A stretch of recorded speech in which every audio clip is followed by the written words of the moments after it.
First inverter on করলে এখানে আপনার দেখাচ্ছে AC voltage input, AC voltage output, এরপর দেখাচ্ছে এসি ইনপুট ফ্রিকোয়েন্সি,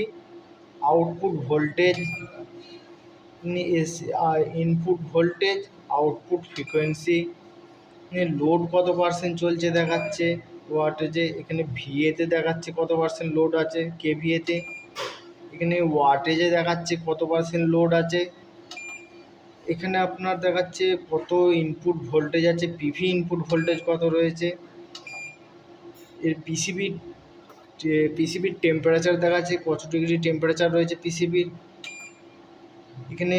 এক্সপোর্ট যদি অন থাকে ইনভার্টারে তাহলে এখানে দেখাবে পার ডে কত জেনারেশন করছে, ইনভার্টার পার ডে কত জেনারেশন করছে এখানে দেখাবে। এখানে দেখাবে পার মান্থ কত জেনারেশন হলো,